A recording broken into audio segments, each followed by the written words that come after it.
है किसको? मरे हुए आदमी के शव को। तो हमारी मां हो गई मम्मी और पिताजी हो गए डैड।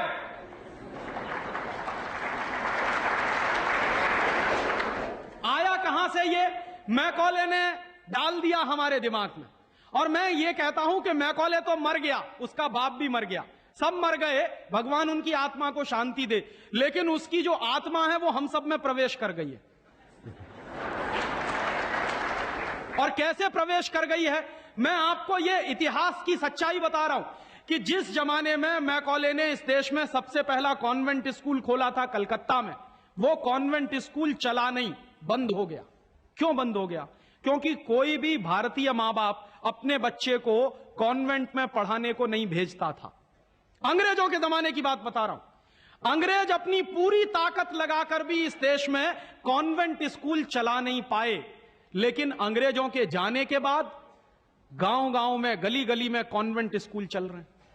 और ऐसे मम्मी डैडी पैदा हुए हैं इस देश में जो बच्चे का जन्म लेने के पहले रजिस्ट्रेशन करवाए आते हैं कॉन्वेंट स्कूलों। कहते हैं कि अगर रजिस्ट्रेशन नहीं कराया तो एडमिशन नहीं मिलेगा। तो कॉन्वेंट स्कूल में पढ़ाना बहुत जरूरी है बच्चे को। और मैं अक्सर पूछता हूं कि काहे को पढ़ाते हैं कॉन्वेंट स्कूल में? तो कहते हैं राजीव भाई, जब हमारा बच्चा कॉन्वेंट में पढ़ेगा तो बहुत स्मार्ट बन जाएगा। तो मैं पलट के पूछता हूं कि जरा बताइए स्मार्टनेस क्या होती है? तो अक्सर मां बाप मुझे जवाब देते हैं जो दिल्ली बंबई में रहते हैं कि हम बच्चे को कॉन्वेंट में इसलिए पढ़ने को भेजते हैं कि जब वो कॉन्वेंट में पढ़ेगा तो टाई लगाएगा, मोजे जूते पहनेगा, बढ़िया सूट है।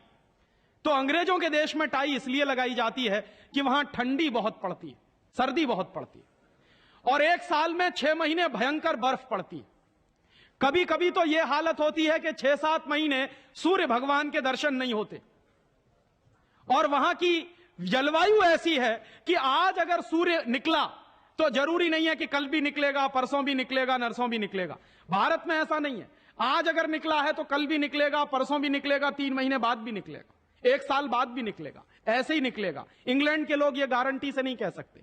तो वहां ठंडी बहुत पड़ती है, सर्दी बहुत पड़ती है। और जिन देशों में सर्दी बहुत पड़ती है, ठंडी बहुत पड़ती है, वहां के लोगों को अक्सर जुकाम बहुत होता है, नाक चलती है।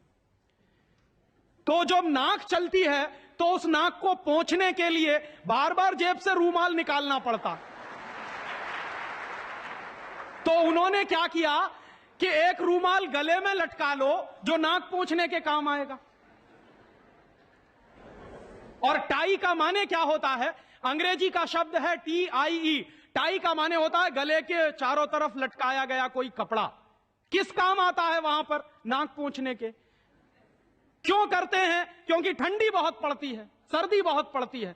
हमारे देश में तो एक साल में 9 महीने गर्मी पड़ती है, और यहां गुजरात में तो 12 महीने गर्मी पड़ती है। मैं तो यूपी का रहने वाला हूं, वहां थोड़ी बहुत ठंडी जरूर पड़ती है, यहां तो बिल्कुल नहीं पड़ती।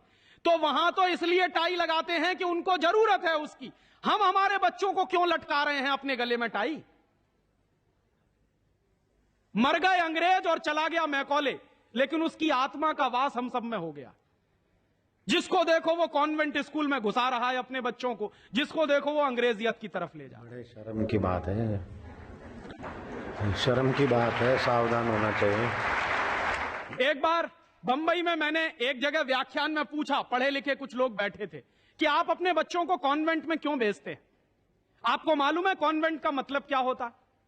यूरोप के देशों में कॉन्वेंट का मतलब क्या होता? यूरोप में हजारों साल एक परंपरा रही है जो हमारे यहां कोई सोच भी नहीं सकता उसके बारे में।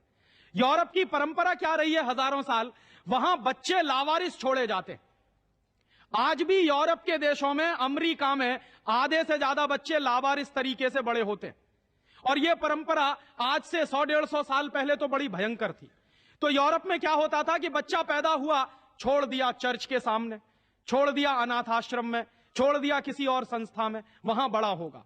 तो जो लावारिस बच्चे वहां पैदा होते हैं, उन लावारिस बच्चों की पढ़ाई लिखाई, उनकी व्यवस्था करने का काम जिस जगह पर किया जाता है उसको कहते हैं कॉन्वेंट। हाँ बड़ो,